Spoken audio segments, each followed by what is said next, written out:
Hello, everyone, and thank you for joining me for another restful episode of true, scary stories to help you fall asleep. Today, we're going to be reading true national park horror stories. I hope you enjoy them. So, without further ado, lay back, relax, and enjoy these true, scary stories.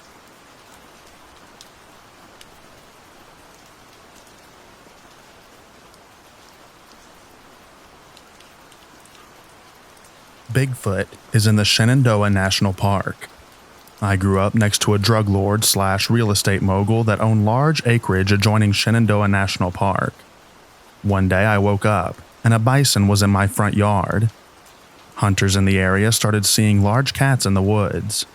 Lions, tigers, and a caged polar bear was visible from the street that I lived on in 1995. The drug lord was importing exotic animals for a private zoo. Think Tiger King, but more meth. And many had in fact escaped into the Shenandoah National Park. Around July of 2007, I was chased by a Sasquatch, throwing rocks at me while hiking a private stream adjacent to the property and park. Around 2009, I received confirmation that the meth lord neighbor had in fact imported African great apes from the 1990s. 2017 War for Planet of the Apes debuted, depicting African great apes living in an American woodland park. A light bulb goes off in my head. Western Virginia and West Virginia are now a hotbed for quote-unquote Bigfoot sightings.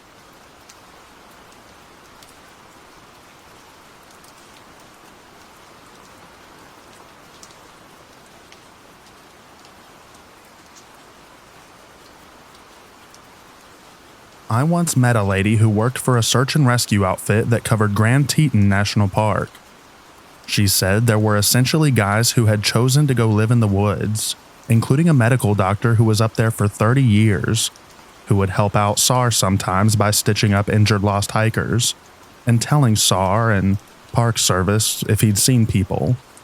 Apparently the Park Service looked the other way. Squatters in parks is a no-no, because this guy was useful. And he was definitely not the only one up there.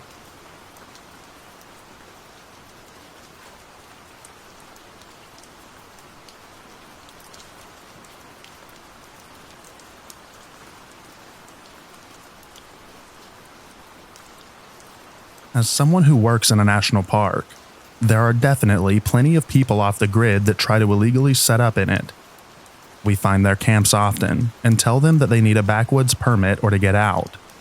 One time, one of our officers found a camp well cared for that had to have been set up at least a month and a half ago. He spoke to the man at the site and explained that he needs a permit to set up anywhere. The guy explained that he had lost his housing and had to set up in the woods and didn't realize he was in the park boundary. I think a majority of cases are just displaced homeless people living off the grid. But in no way would I dehumanize them and call them feral.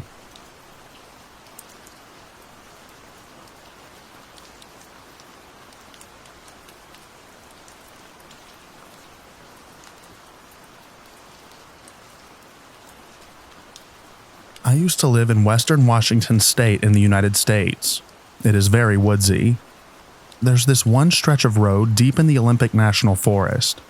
It goes around a bend and then you see up two mountainsides packed with trees. On one side we got out and parked and took a driving break. We walked a bit into the woods. So I have a strong sixth sense. Had it since I was a kid. I also have an irrational fear of inbred mountain men, a la the original Wrong Turn, The Hills Have Highs, etc. So we found a clearing maybe 100 yards on the tree line. It's a roundish clearing. We played for a bit, and then I was going to sneak around the back of a tree in the clearing. On the opposite side of the tree was a symbol, not one I recognized. Thought it was a kid possibly, years ago. But I started looking at the other trees, and they all had marks as well. I started to feel a deep fear and a sense that we needed to leave.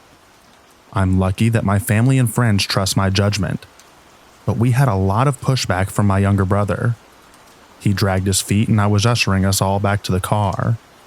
He's halfway between the clearing and the car. I was not watching him. I hear running and he's booking it to the car, screaming, "Go, go." He jumps in and we take off. I look out the rear view to see two scrawny men coming out of the woods. They looked dirty and their faces were crooked. I've driven by that spot 2 more times in later years and never had the inclination to stop again.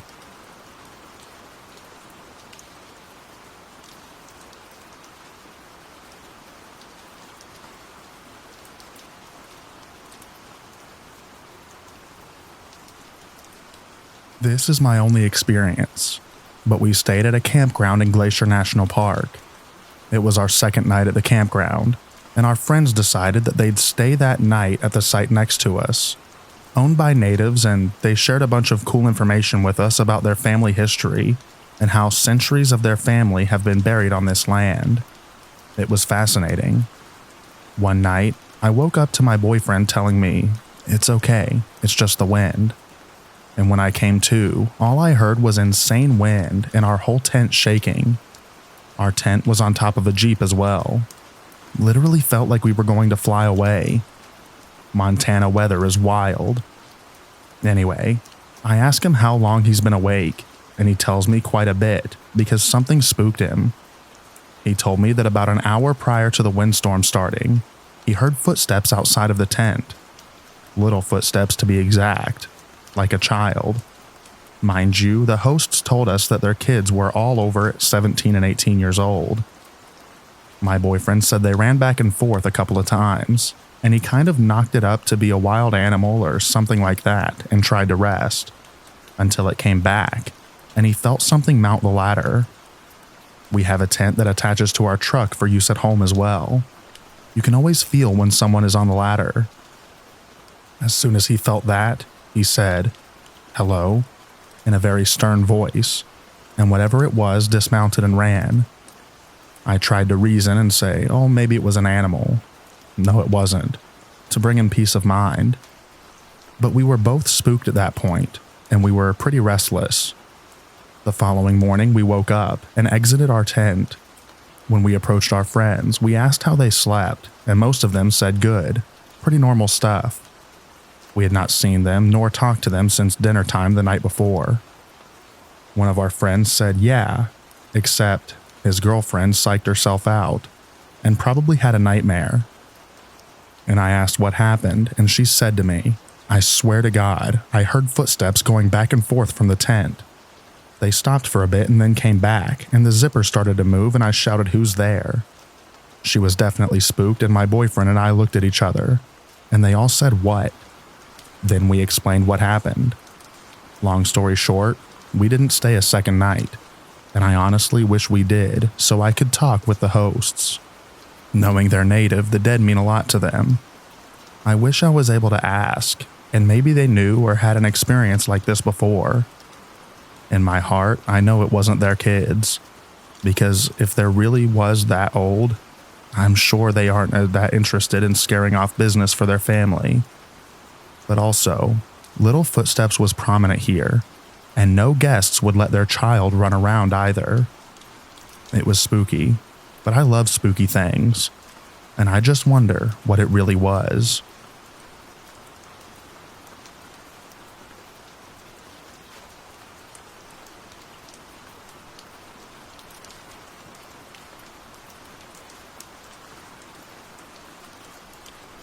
I know this is going to sound creepy, but 2 days ago we went to Lake Tahoe to celebrate my birthday with my sister. We arrived there at 7 p.m., had checked in our hotel. My sister still wanted to go to the beach, so we did. We arrived the pass in going to Chimney Beach at 8:30. It was sunset. We had to walk for 15 minutes to go to the beach. There's only 2 of us in the water, but we can hear teenagers hanging out.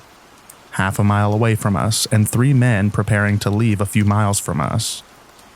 I felt uneasy at that moment while my sister was busy taking pictures. I felt like someone was staring at us or in the water. I don't know if I have the gift to hear and feel the presence of the existence of spirits, since I had a lot of experience ever since I was a child. But whenever I see the photos taken during that moment, it creeps me out, and I remember the feelings I've had when we were setting in the water during that time.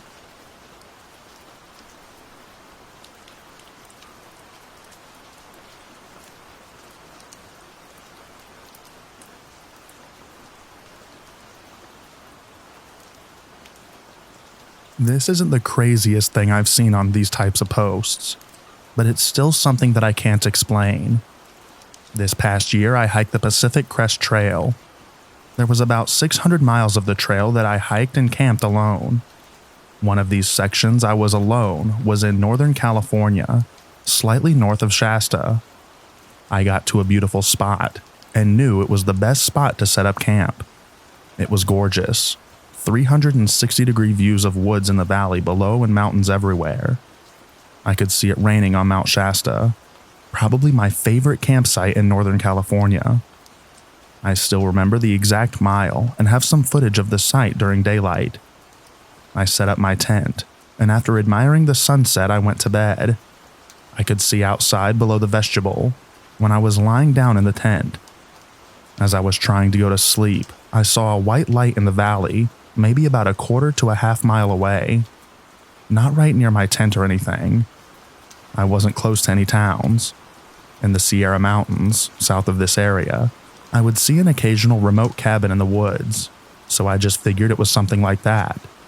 But there were no access points or dirt roads, no forest clearings, just thick woods surrounded by mountains. I looked at the light for a bit and tried to think of what it could have been, but this was pretty remote, so I didn't know. I was tired from hiking all day, so I didn't think too much of it. A little later, I looked out again and noticed another light. It was an orange light slowly circling the white light. It was slowly morphing in shape as it circled. I watched it for a long time, trying to understand what I was looking at. It had a very calm motion, and it was almost mesmerizing. It wasn't like a lot of people's orb/UFO experiences where it darts around and then vanishes. I eventually fell asleep. It started raining around midnight, and I looked out of my tent and still saw both lights. One white stationary light and one orange morphing light. I woke up again around 4 a.m. and walked outside of my tent, and it was still there. Same motion. I tried to get a video, but due to the distance and darkness, it looked like another crappy video that didn't show anything. I woke up around sunrise and looked for it, but both lights were gone. I didn't see these lights around sunset or sunrise, only in darkness. I know these would have been visible during sunrise and sunset too.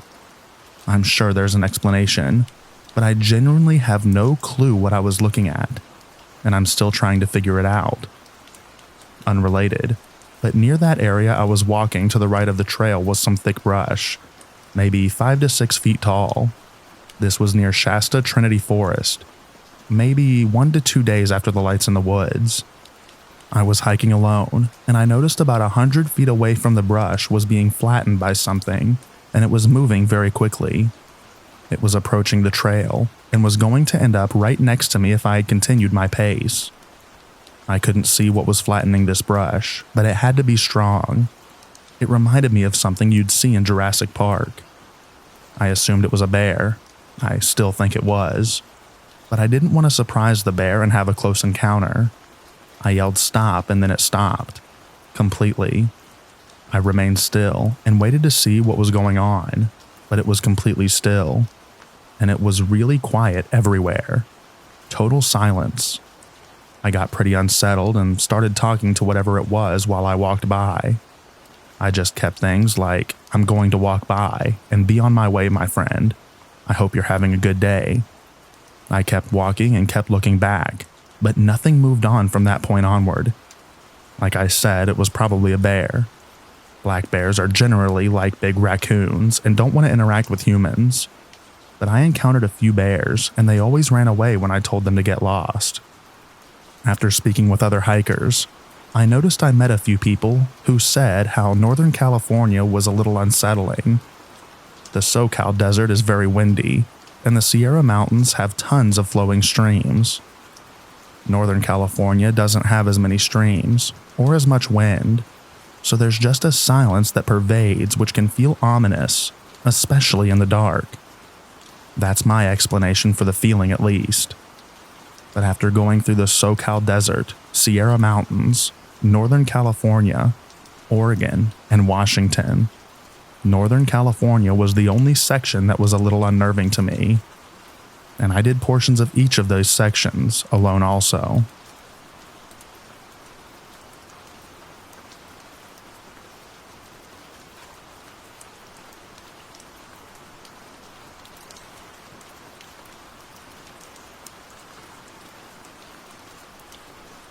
My friend was on a solo backpack trip through Yosemite.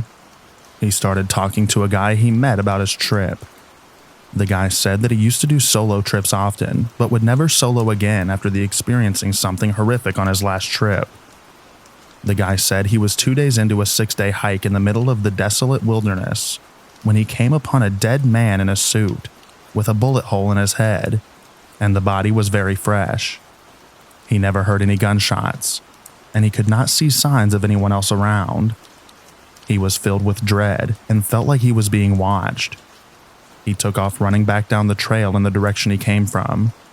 He hiked 2 days and 2 nights without rest back to the trailhead. He said the nighttime was the absolute worst. Every noise he heard and shadows he saw felt like something was stalking him in the dark. He told the authorities upon his return and never heard back from them. He wondered if maybe the man was shot and thrown from a helicopter. My friend said that he had to stay with a group for a couple of nights after hearing that story, and even cut his trip a bit short, feeling spooked.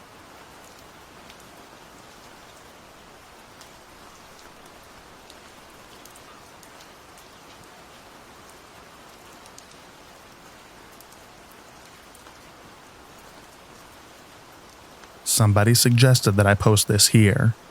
This happened to me last weekend, and I'd really like to get some opinions and figure out what happened to me while camping in my van in Mount Rainier National Park.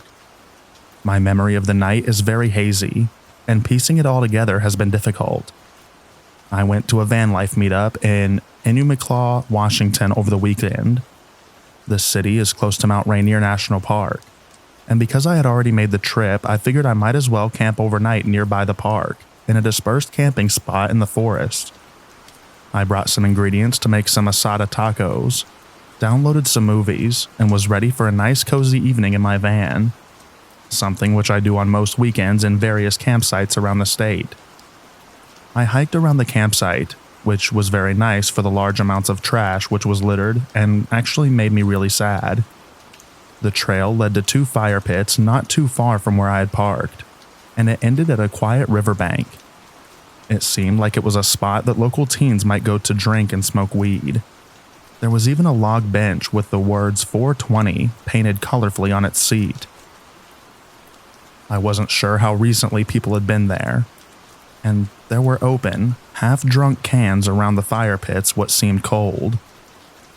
I wasn't quite sure if this meant anything in the moment, but it was a bit on the warmer side outside at around 70 degrees. I decided that it likely wasn't an active camp and stayed. The spot wasn't terribly isolated. Every 30 minutes or so, someone would drive by to claim their campsites down the lonely fire road, some trucks and even an RV. People like me, looking to spend time out in nature and who don't want to shell out the extra cash for a campsite.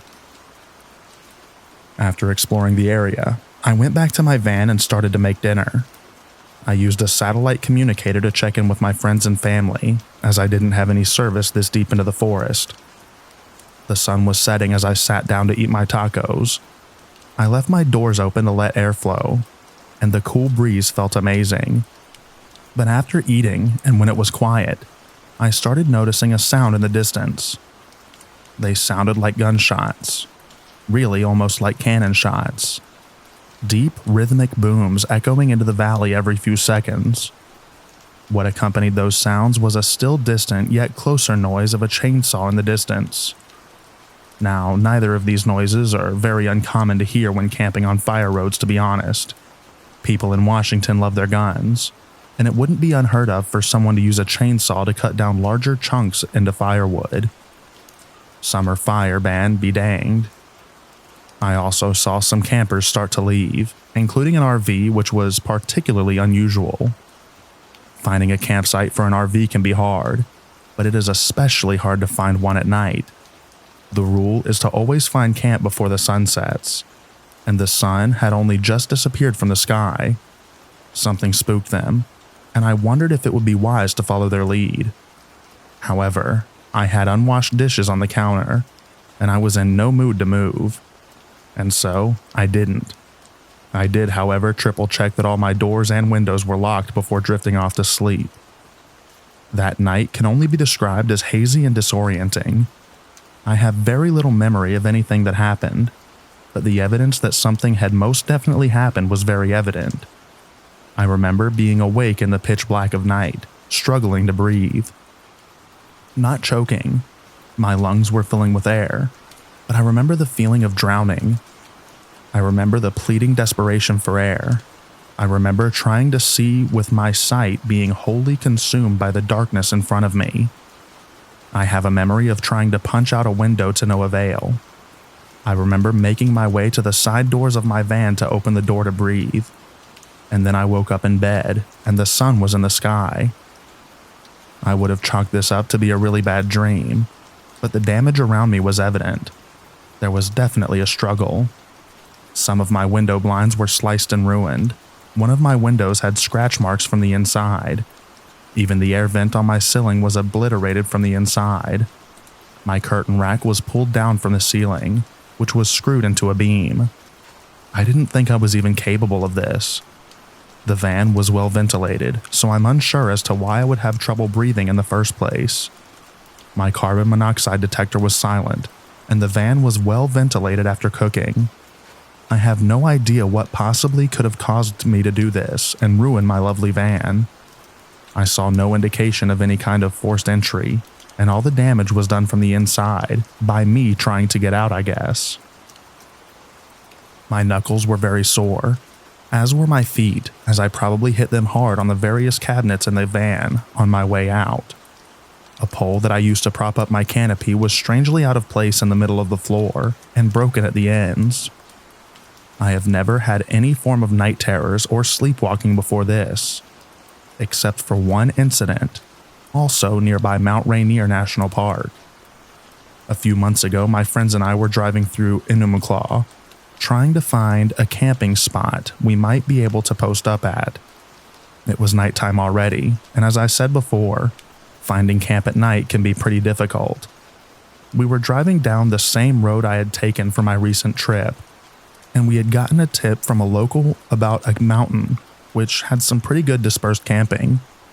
We were tired and hungry and just wanted to start setting up camp. We passed a few spots, mostly mud and rock, none too level and none too appealing. We decided to pick the least muddy spot we could find, and I helped them set up their tents. It was one of my first trips in my van, and I was excited to test it out. As we were setting up camp, we heard the wind blowing ominously through the trees, causing them to creak loudly, threatening us with a fall. And this particular area of the mountain was very unleveled in the most unsettling way, so we thus referred to this campsite as the ominous slant. When we slept that night, a few things of note happened. My friend Melissa claims to have heard squeaking noises, as if someone were wearing a latex bodysuit. She refers to the sound as the happy gimper. Kurt, her boyfriend, swears that he heard a bear that night. However, the worst of it was in the middle of the night. They both heard me yell bloody murder from my van. Kurt rushed out of the tent, tripping a few times in his haste, and rushed over to swing open the doors. But I was asleep. He asked what was wrong, and he thought that someone was attacking me. I had no idea what he was talking about. I have no memory at all of any nightmares preceding it or anything. I have no idea what any of this means. I've been on many trips in the van since with different people, and nothing like this has happened anywhere else. It has only happened when I've been in Mount Rainier National Park. To be honest, thinking about the feeling of drowning in darkness makes me very much not want to revisit the subject anytime soon. so I don't believe I'll be visiting the park anytime in the near future, or camping either.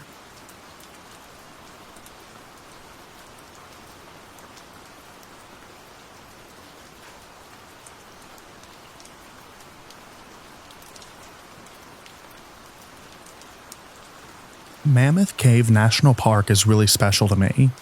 I've hiked, backpacked, and simply drove all over the park. I've never been scared per se at the park, and while I have some crazy experiences elsewhere, it was always mudded at Mammoth Cave National Park. But I do have a couple of neat and brief anecdotes. One night I was walking a trail with no flashlight, just moonlight, and no shoes, and I hear the deepest, strangest growl in the darkest corner of Earth I'd ever seen. I hightailed it on my way back to the car. Also, my kids and I always see butterflies there. When my boys were little, they were telling me on the way to the park that we always see butterflies there because they know it's a safe place for them. We saw a butterfly that day. Fast forward a year later, I took the rare trip to the park with friends, no kids tagging along. When we left, a butterfly flew in and never flew back out of the car until we were inside the park limits. The butterfly caught a ride for a full hour to the safe place that my kids talked about.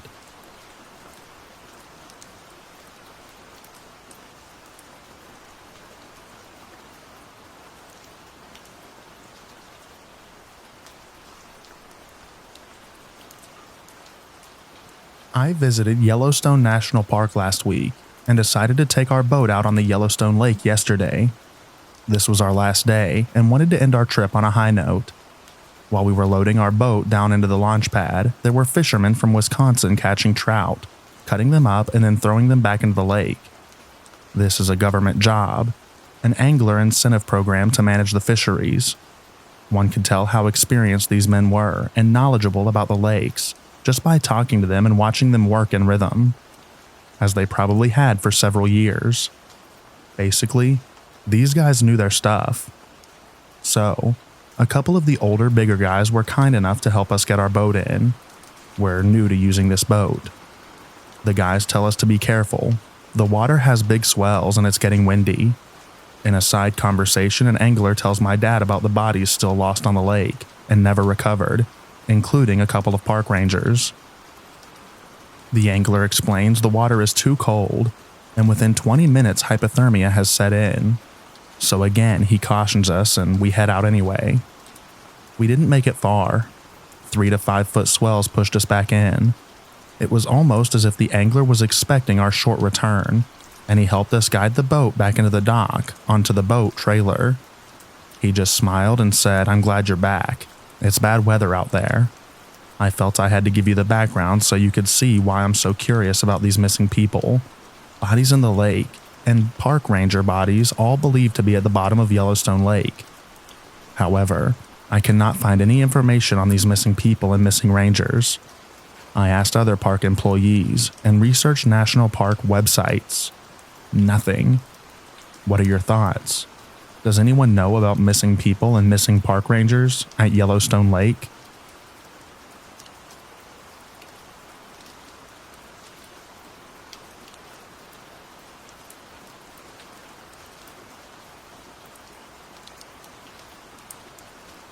My girlfriend and I went camping with our dog out in the Olympic National Park near the HOH rainforest. We were out there for 3 days, and it was rain nearly the entire time. On the third night, however, it got suddenly clear, and you could see the stars with such clarity that it was astounding. My girlfriend wandered away into a dark clearing about 50 feet from the campfire, and after a few minutes tells me I need to go down there and look up at the stars in the clearing. So I leave her and the dog at the campsite and wander down a hill through some trees to a small clearing, and it is pitch black out there. I've got my headlamp in my one hand, and I'm really nervous to turn out the light, but I go for it anyways. As soon as the light's out, I look up at the sky, and not a second later I hear loud running coming right towards me, like some heavy jumping through bushes. I fumble for my headlamp and turn on the light in time to see 2 sets of eyes staring right at me just beyond the tree line, but I can't make out what's looking at me. I stand there frozen solid for what felt like 10 seconds before two elk bound through the bushes and run right past me through the clearing into the night. I was so shaken up from the adrenaline, I walked right back to my camp almost mechanically and had a beer. It was cool to see some elk, but man, was I scared.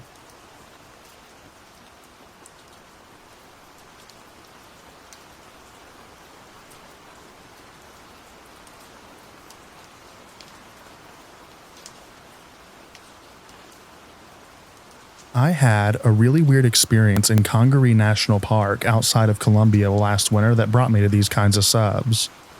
It's a beautiful boardwalk that goes through the swamps and the cypress forest in them. I lived in Columbia, South Carolina, and frequented Congaree National Park, so I'm familiar with the area. I often would jump the fence and walk the boardwalk at night, as it's super peaceful to walk the swamp and hear all the wildlife. They never have a ranger or guard there after hours, so I was always alone. The last time I did this, in October of 21, I was taking my usual stroll with flashlight in hand. I should mention, between the insects and the frogs, the sound is loud, but then it completely stopped when I was about a mile in. I heard what I thought was my wife calling me from the trailhead, but she wasn't there. I was alone and she was out of town. I then heard water sloshing to my right and saw nothing with my flashlight. I chalked it up as being tired and kept moving. The wildlife started up shortly after and everything was fine. Maybe 15 minutes later, I noticed it got eerily quiet again and heard swamp water sloshing on my left, but this time it was more deliberate, like somebody walking. I was in a thick portion of the cypress and couldn't see more than 20 feet in front of me. And then I heard my wife's voice again. Again, she wasn't with me and was out of town, certainly not moving through a swamp at 1 a.m. I saw what looked like a human silhouette move between the trees for a split second, but it was off. Very skinny, pale, and taller than me at 6 foot. I noped out of there and ran the almost 2 miles back to my truck, and didn't slow down until I heard the wildlife again. Like I said, this is a boardwalk that's in a swamp in the boonies. Nobody is walking around in the water at night without a light, or ever. And I don't know of any animal that big that walks in bipedal pattern. And I've spent my entire life outdoors. I feel like I should add that I wasn't high or sleep deprived. I just like the woods at night. I was so freaked out by this that I came to Reddit and dove into some of the stories on this subreddit as well as others. I'm convinced that I encountered a crawler or a wendigo or something else that can mimic voices. There's no way some meth head was stumbling through the swamp miles from civilization that sounds like my wife. But then again, it is also South Carolina.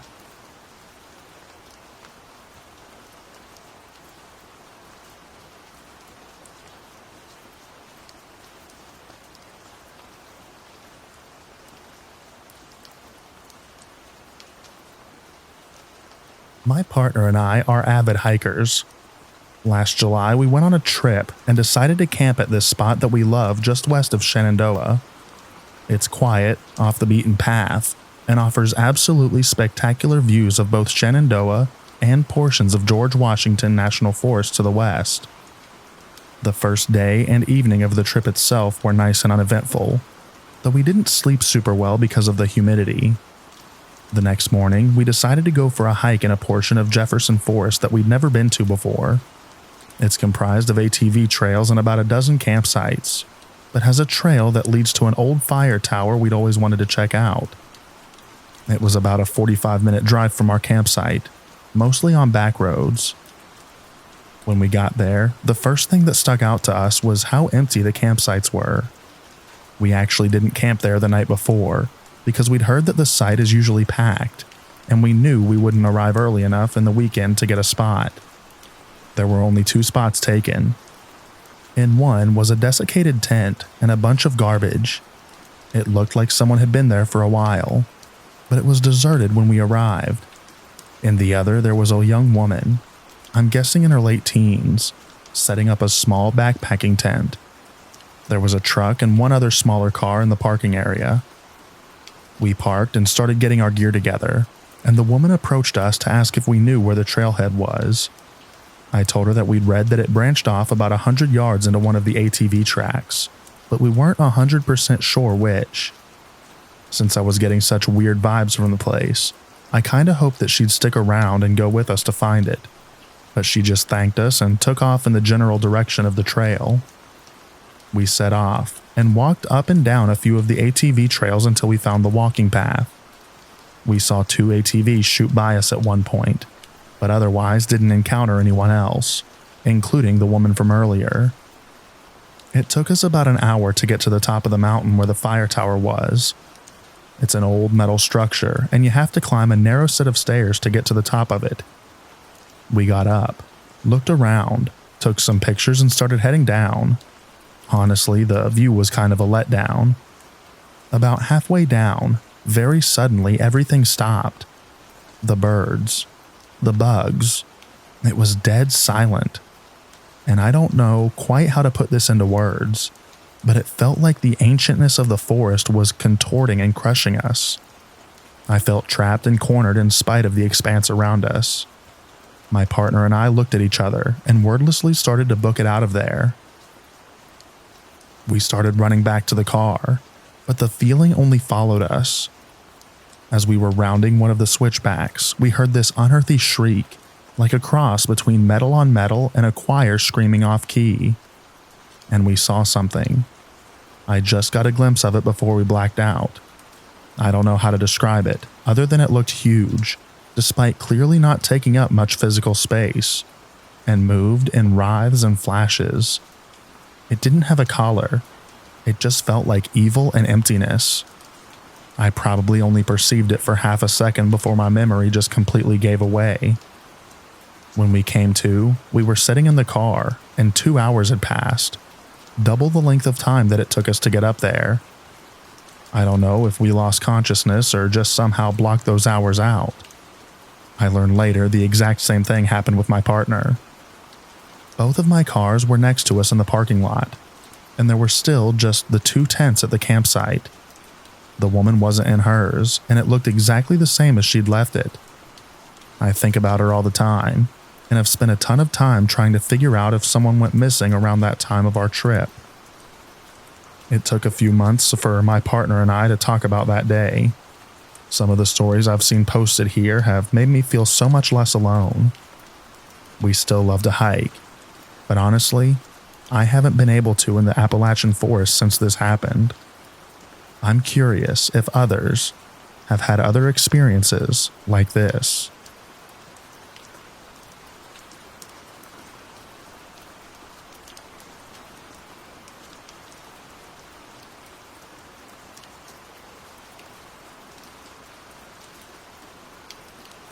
My buddy and I served together, and we liked to plan camping and hunting trips ever since we got out of the Army.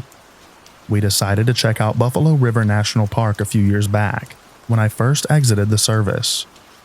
This place is amazing, by the way.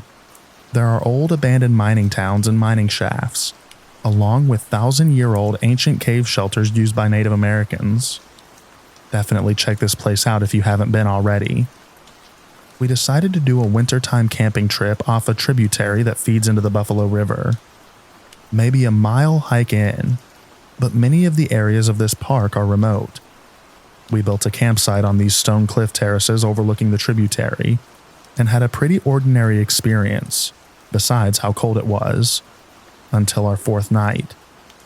It was snowing on and off, so we had a tarp over our fire. In hindsight, this was not such a great idea, because we were definitely getting smoked out. But because of this, my friend decided to go to bed early. I decided to stay up and keep the fire going as long as possible for coals in the morning. After about an hour of me tending the fire, out of nowhere we heard a shrill woman's scream in the night, followed by a man's voice yelling, "Hey, hey, hey." We were positive we were the only ones out there. There weren't any trails nearby as we dead reckoned to this camping spot, and since it was winter, the tributary was very low, so that negated the possibility of people recreating on the water. This was also around 12 a.m. at night. My buddy asked if I had heard that, and I said absolutely. We always camp with protection. Both of us carry pistols, so we weren't that worried. But during and after what we heard, we didn't hear sounds of movement. No brush crashing, just the shrill woman-like scream, and the man's voice yelling "hey" 3 times. We rationalized that maybe it was a mountain lion. We read that they can sound like a woman screaming. We also checked on Google and at a ranger station to see if anyone had reported a mountain lion incident in the area. Nothing was recorded. Heck, I'm not even sure there are mountain lions in Arkansas, but I wouldn't be that surprised if there were. Anyway, we ended up staying one more night after this without any further incidents. Just thought I'd share. This was a truly wild experience for both of us, and I still can't really explain it to this day. We spend a ton of time outdoors, and this is the only time we've ever experienced anything like this.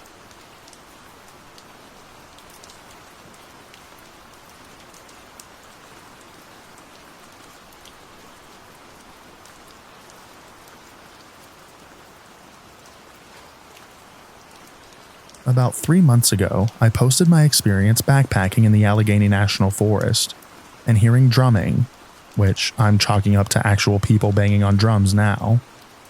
This weekend, we returned to the same trail system, Minister Creek. We set up camp at a different site, about 3 miles north of where we stayed the last time.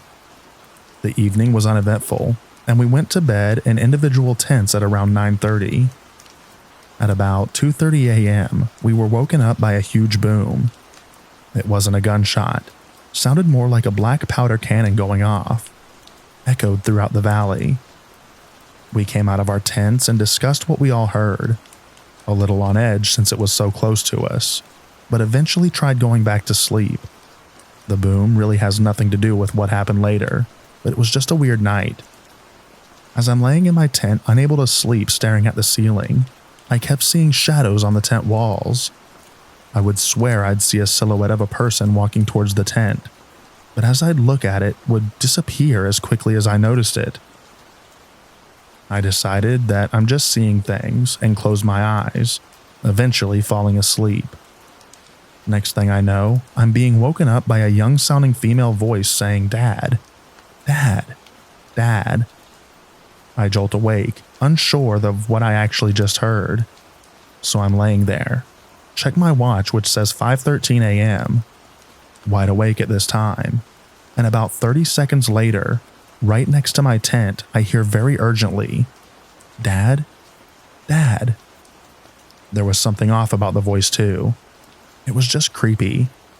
I got major chills, like nothing I've ever experienced. Now A, my daughter didn't come with us, and B, there were no females in our small group. It's pitch black out. I see no flashlights, no more light from the fire. I'm trying to rationalize what I'm hearing and set up in my tent, thinking maybe a camper from another site wandered into our site thinking that she was at her dad's tent.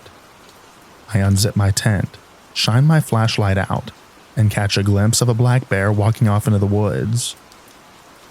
I uncontrollably at this point let out a huge "oh crap," waking up the rest of my group.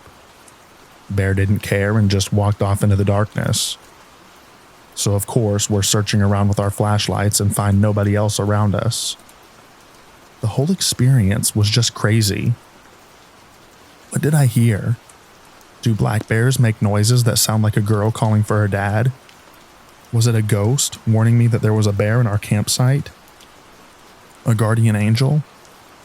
Or did I have some sleep disorder-induced auditory hallucination that just so happened to perfectly coincide with a black bear roaming through our camp? Either way, both of my experiences overnight backpacking in the Allegheny National Forest have been pretty weird.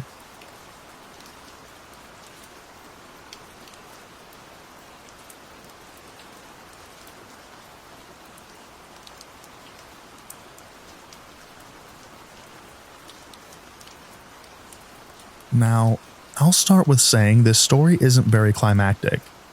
So if that's what you want to read, I'm sorry. This doesn't have that dramatic of an ending. or much of anything, just seeing if anyone has had some similar experiences near abandoned buildings or, better yet, in Ohiopyle. So about a year and a half ago, my girlfriend went down to Ohiopyle State Park.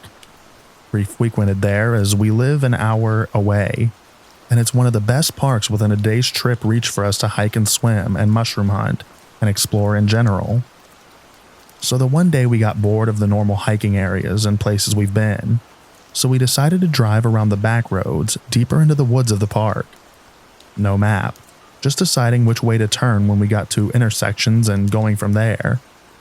We pass a random old cemetery that I remember, and it couldn't have been a mile or more down the road when we noticed a more dirt/dilapidated road with a chain in front of it, so cars couldn't go into it.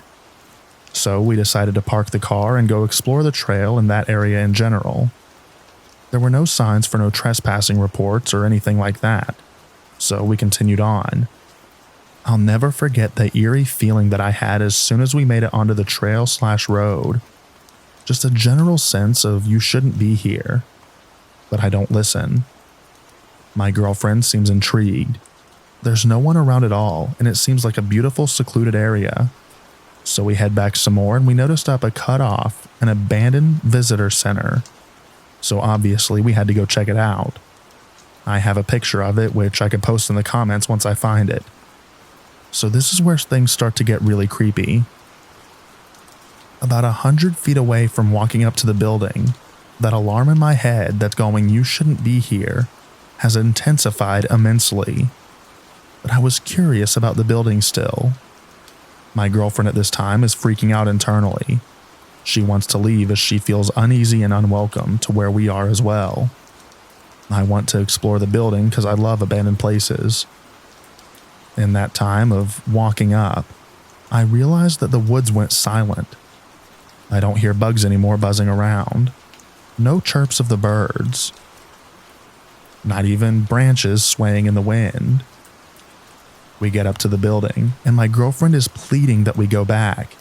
And I said, let's just take a step in and we can go. I'm approaching the stairs to the door from the left side. And no joke, straight out of a cheesy horror movie, a bird out of nowhere flies into the window of the building. And not 5 seconds later, I heard what sounded like either a log or very large branch cracking on the other side of the building. And I'd like to clarify, there was no way it was a small branch or twig. It sounded almost like a tree breaking directly on the other side of the building. I pulled my pistol out and walked quickly backwards, facing the building, and told my girlfriend to walk as quickly and quietly as she can back to the car. And we hopped in and left as quick as the car would go into drive. So for my question for this whole mini story, here's some facts about the area and stuff in general. Natives did used to live in this area way back when. Black bears do reportedly live in the area, though you don't see them too often, and I've never seen one there. But like I said, it's a possibility. Second possibility that came to mind was another human. But the thing that broke the branch did not sound like a human walking over a branch and breaking it. So, what made me think of this time was I've recently gotten into Appalachia folklore and stories and reading about Wendigo, SW, crawlers and such. So, for my question, has anyone had any similar experiences in PA or in general? And if so, what else happened? Or what do you think it could have been? Thanks for reading. It's been in my mind the past week after reading about those creatures, and the only real correlation I can make is the woods going still, and that feeling of dread.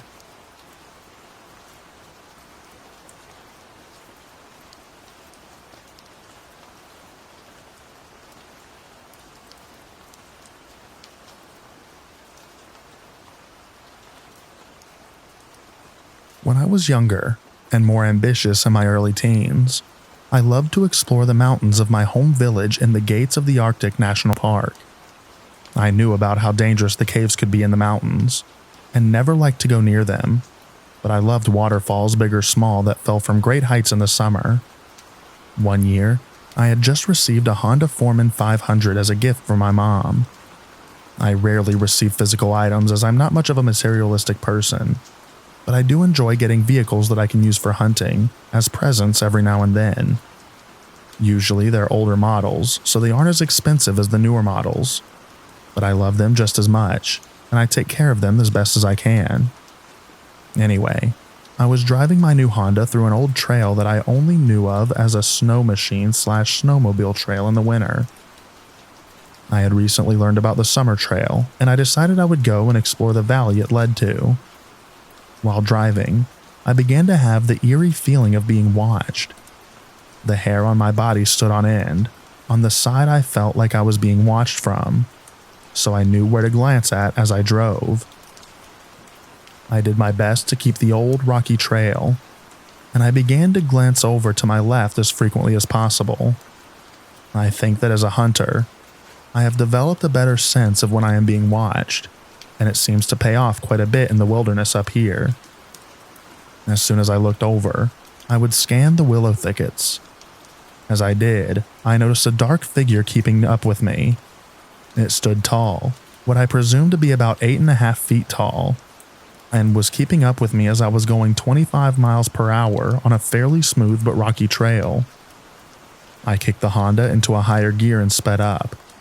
I only stopped feeling like it was just right there after I left the willow thickets. When I was able to, I looked back and watched the willows again. Keep in mind, these are diamond willows that stand about 10 feet tall, and I started to see the figure again. It was nearly as tall as the willows, and it brushed right through them with ease, as if it was phasing through them or something. I haven't returned to that trail in quite some time, but I would like to return with my cousins to see if we can get some videos and pictures of whatever it was.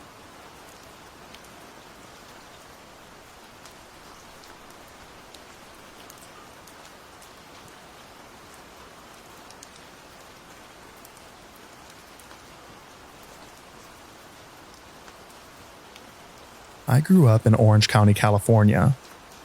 There were some real wild areas around us, believe it or not. In high school, we went out to this place called Black Star Canyon in the Cleveland National Forest. Big, densely wooded area of oak that stretches from OC to San Diego, almost to the border. Even contains Marine Corps Base Camp Pendleton. Anyways, we had been told that it was haunted growing up. Turns out, true story, there was a tribe set up there that was slaughtered in the 1800s by hired fur trappers because they kept stealing the Mexican ranchers' horses for meat. Enough said for a bunch of dumb high schoolers. So we planned a night hike to this place. My friends and I did stuff like this all the time, but I consider myself pretty skeptical, and luckily most of us were pretty level-headed.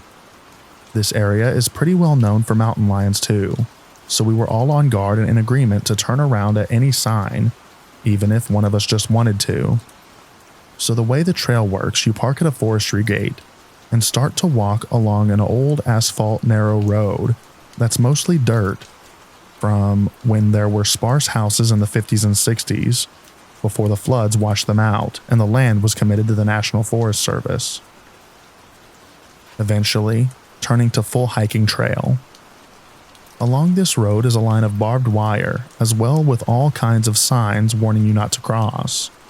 So here we are, typical idiots walking a road on a hardly slivered moon pitch black night and midnight, and not using our flashlights to add to the flare.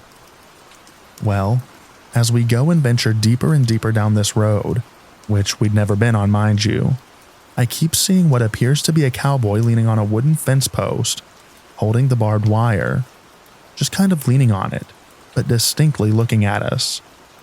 I'm talking full-blown cowboy-brimmed hat, just leaning, but it's just a silhouette out of the side of my eye, and every time I look straight on, there's nothing.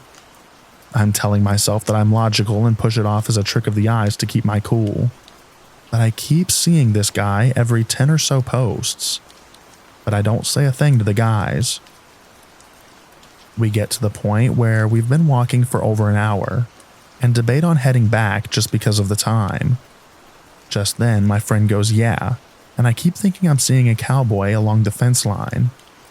I no crap felt my stomach drop out of me. I couldn't believe it. These were plain wooden fence posts, maybe a typical 4 foot or so tall, with mostly fields behind them. No way that looks like a person. So I open up about it also, and we all agree to turn around. Just then, my other buddy starts flipping out, ripping his shirt off, screaming about getting stung. We're all kind of confused looking at him like he's crazy, but he insists that a bee or something just stung him. So we turn our lights on his back to look and watch as 3 distinct scratches form, stretching from one shoulder diagonal to the opposite hip, even drawing blood. We were done, needless to say, after that, but made it back to the car without further incident. You can probably argue the shadow was coincidence in the dark, and shapes playing tricks, sure, I'll give you that. But throw in the scratch in a way that we watched happen right as we're discussing this jerkhead ghost boy, and in a way that he couldn't do to himself, and none of us standing in a circle did it to him? Okay, there's something going on. This area ended up being used by Jack Osborne's show, Haunted Highway, in his pilot episode. It's pretty cool, and I've been back since, but only in the day. California has more to it than you'd imagine. This is just one story of many that I've experienced out there.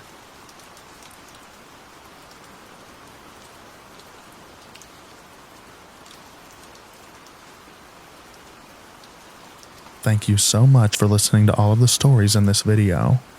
I hope you enjoyed them. I also hope that you enjoy the extra rain at the end. Get a good night's sleep, everyone, and I'll read to you in the next video. Bye-bye now.